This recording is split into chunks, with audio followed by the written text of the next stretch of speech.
जैसा कि इससे पूर्व हम बाइनरी ऑपरेशन के बारे में बहुत अच्छे जान चुके हैं, क्लोजर प्रॉपर्टी के बारे में अच्छे जान चुके हैं, एसोसिएटिव ऑपरेशन क्या होता है इसके बारे में अच्छे से जान चुके हैं, आइडेंटिटी एलिमेंट क्या होता है, इन्वर्स एलिमेंट क्या होता है, इन्वर्टिबल एलिमेंट क्या होता है, इसके बारे में बहुत अच्छे से जान चुके हैं, कम्यूटेटिव के बारे में भी अच्छे से जान चुके हैं।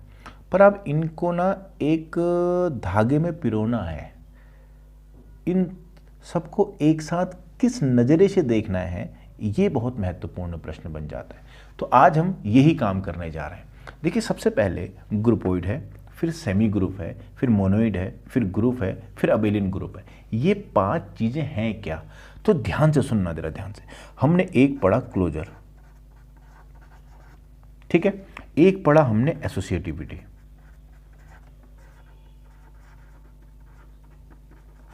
एक हमने पढ़ा एग्जिस्टेंस ऑफ आइडेंटिटी, या हम आइडेंटिटी एलिमेंट भी बोलते हैं, ठीक है। एक हमने पढ़ा एग्जिस्टेंस ऑफ इनवर्स, या हम इन्वर्टिबल एलिमेंट भी बोल सकते हैं। एक हमने पढ़ा कम्यूटेटिविटी।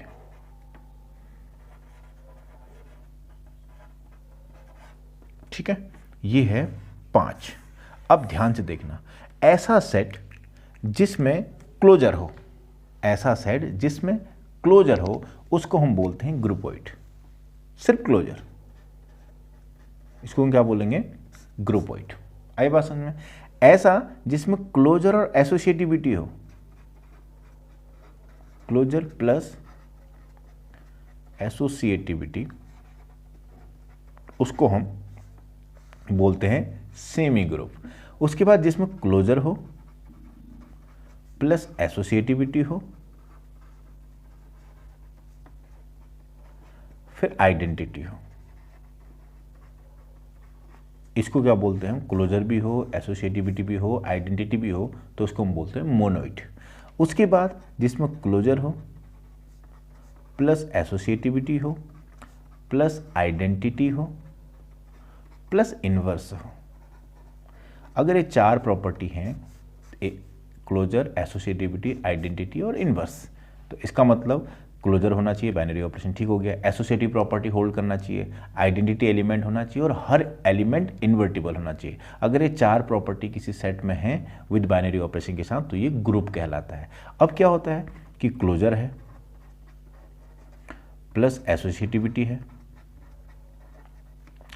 प्लस आइडेंटिटी है प्लस इन्वर्स है, इन्वर्टिबल एलिमेंट है हर एक एलिमेंट, और प्लस कम्यूटेटिव भी है।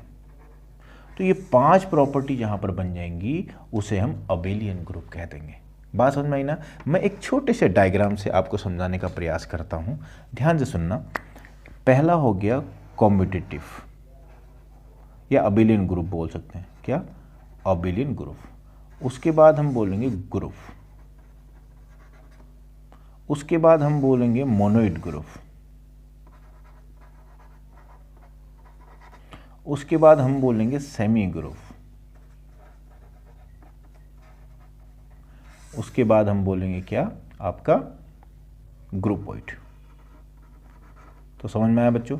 मैंने क्या कहा कि यदि सिर्फ आपके पास क्लोजर है, ग्रुपोइड, क्लोजर एसोसिएटिविटी है, semi group, closure associative identity है, monoid group, closure associative identity inverse है, ग्रुप, और कम्यूटेटिव प्रॉपर्टी भी होल्ड कर रहा है क्लोजर एसोसिएटिव आइडेंटिटी इनवर्स के साथ, तो वो अबेलियन ग्रुप या कम्यूटेटिव ग्रुप कहलाएगा। बात समझ में आ रही है ना? तो इसका मतलब ग्रुपोइड है तो वो सेमी ग्रुप है जरूरी नहीं, सेमी ग्रुप जो है वो मोनोइड ग्रुप है जरूरी नहीं, जो मोनोइड ग्रुप है वो ग्रुप है जरूरी नहीं, जो ग्रुप है वो अबेलियन ग्रुप है जरूरी नहीं। तो इस तरह से हमने चेन बना रखी है। आई बात समझ में? तो ये 5 प्रॉपर्टीज़ का कितना बड़ा महत्व है, ये आप भली भांति समझ गए होंगे। अब हम कुछ प्रश्नों को हल करते हैं।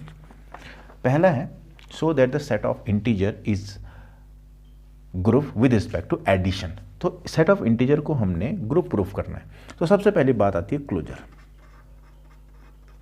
देखो, let a, b belongs to z, कोई भी integer, then a plus B 100% कहाँ होगा? z में होगा। For all a, b belongs to z। इसका मतलब क्या है कि क्लोजर प्रॉपर्टी सेटिस्फाइड होगी। ठीक हो गया? उसके बाद आता है बेटा एसोसिएटिविटी। एसोसिएटिविटी में क्या है, let A comma B comma C belongs to Z. तो आप जरा ध्यान से देखना, A plus B plus C करो तो आप जानते हो इंटीजर में एडिशन के रिस्पेक्ट में ए प्लस बी प्लस सी भी करोगे तो भी कोई फर्क पड़ने वाला नहीं है। आई बात समझ में? तो इसका मतलब हो गया कि एसोसिएटिव प्रॉपर्टी ऑल्सो होल्ड। फिर आता है existence of identity. Existence of identity, existence of identity क्या है बच्चों? अब यहां देखना, since 0 plus A equals to A plus 0 बराबर A for all A belongs to Z, यानी कि 0 से आप जेड के किसी भी एलिमेंट को अगर ऐड कर रहे हो, 0 के साथ किसी भी एलिमेंट को ऐड कर रहे हो तो उस एलिमेंट में कोई फर्क नहीं पड़ रहा है, तो इसका मतलब 0 आइडेंटिटी का काम कर रहा है। तो this implies 0 is identity element of Z. अब आता है इनवर्स।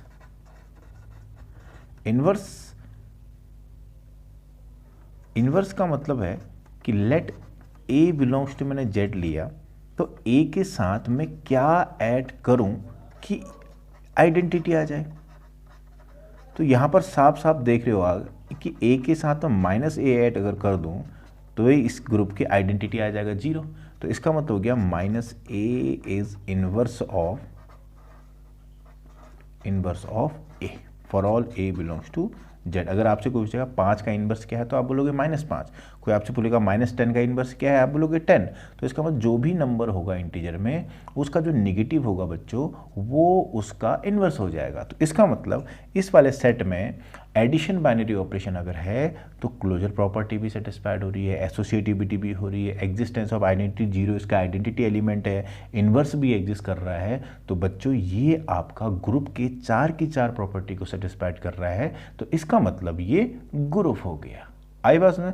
बाद में ये ग्रुप कैसा व्यवहार करता है ये तो बहुत शानदार है, इसका अनुभव ही बहुत अद्भुत है, लेकिन मैं वहाँ तक एकदम नहीं ले जाना चाह रहा आपको। बस जहाँ तक हमें ग्रुप के बारे में मैंने बोला है तो मैं ग्रुप तक ही पढ़ाऊंगा। इससे आगे ये ग्रुप किस तरह की प्रॉपर्टी बनाएगा ये आने वाले भविष्य में हम धीरे धीरे पढ़ते जाएंगे। एक प्रश्न है कि set of all rational number है विद बाइनरी ऑपरेशन स्टार, और स्टार में जो बाइनरी ऑपरेशन है उसमें 2 एलिमेंट अगर ऑपरेट हो रहे हैं तो ए बी बाई टू आ रहा है, then find the identity element of S and inverse of each element, हमें ये निकालना है। तो जरा ध्यान से देखना बेटा, late E is the identity element. E is the identity element of S।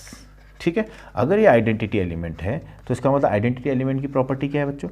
Identity element की प्रॉपर्टी होती है कि E स्टार A बराबर A होना चाहिए। लेकिन E स्टार A आप देख रहे होगे, E स्टार A कैसे लगाएंगे? क्योंकि A स्टार B अगर AB बाई 2 है तो E स्टार A कितना आ गया? EA बाई 2 बराबर A आ गया। तो यहाँ से ज़रा ध्यान से देखना, इस A से A कटा तो E बराबर कितना आ गया? 2 आ गया। कोई दिक्कत यहाँ तक किसी को नहीं होनी चाहिए, ठीक हो गया। चलिए अब आप ध्यान देना, let A be any element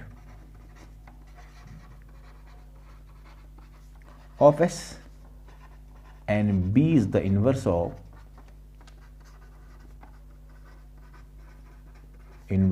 A. So by definition of inverse, inverse की डेफिनेशन क्या होगी? इन्वर्स की डेफिनेशन है कि A स्टार B बराबर आइडेंटिटी आना चाहिए, यही तो है। तो A स्टार B बराबर आइडेंटिटी यहाँ पर 2 है, आपको दिख रहा होगा। तो A स्टार B यहाँ पर AB बाई 2 है बराबर 2 आना चाहिए। तो यहाँ से AB बराबर कितना आ गया? 4। तो यहाँ से B बराबर कितना आ गया बच्चों? 4 बाई A। यानी कि कहने का आशय ये है कि यदि किसी एलिमेंट का अगर हम इन्वर्स निकालना है तो अगर A कोई एलिमेंट है, B उसका इन्वर्स है, तो बच्चों B बराबर 4 बाई A होगा। आइडेंटिटी एलिमेंट क्या आ गया? 2, और A का इन्वर्स अगर B है तो कितना आ जाएगा? 4/A। अगर आपसे कोई 5 का इन्वर्स क्या है तो आप बोलोगे 4/5। कोई बोलेगा 6 का इन्वर्स क्या है, बोलो आपको 4/6। कोई आपसे बोलेगा 100 का इन्वर्स क्या है तो बोलोगे 4/100। तो इसका मतलब जो A का जो इन्वर्स है, इन्वर्स वो होता है 4/A। तो हमने इन्वर्स भी निकाल दिया और हमने आइडेंटिटी पे बात कर दी। तो बच्चों एक चीज़ मैं जाते जाते और आपको बताता हूँ। देखो जेड प्लस तो आपने ग्रुप देख लिया है, ठीक है। क्यू प्लस भी ग्रुप होता है, rational number with respect to addition. R plus भी ग्रुप होता है, real number with respect to addition. C plus भी ग्रुप होता है, complex number with respect to addition, ठीक हो गया। क्यू स्टार क्रॉस यानी कि गुणा के रिस्पेक्ट में अगर जीरो हटा दो रैशनल नंबर में से, ये भी ग्रुप बनता है। आर स्टार क्रॉस भी ग्रुप बनता है, यानी कि set of all non zero real number with binary operation, multiplication binary operation. उसके बाद सी स्टार क्रॉस भी बाइनरी ऑपरेशन बनता है, set of all non zero complex number with respect to multiplication. ये 1 2 3 4 5 6 7, ये 7 ग्रुप बहुत इंपॉर्टेंट है बेटा। मैंने आपको एक बता दिया है, बाकी आप लोगों को घर में स्वतः करना है कि कैसे आया। अगर नहीं आया तो कमेंट बॉक्स में लिख देना कि ये हमें नहीं आया। तो मैं हूँ ना, मैं इस तरह के जितने भी ग्रुप होंगे आप लोगों को मैं वादा करता हूँ कि किसी भी ग्रुप में किसी भी प्रकार की समस्या आप लोगों को मैं भविष्य में नहीं आने दूंगा। तो आज ग्रुप का इतना पढ़िए। हम अतिशीघ्र एक बहुत ही उपयोगी वीडियो को लेके आपके सामने अवश्य आएंगे।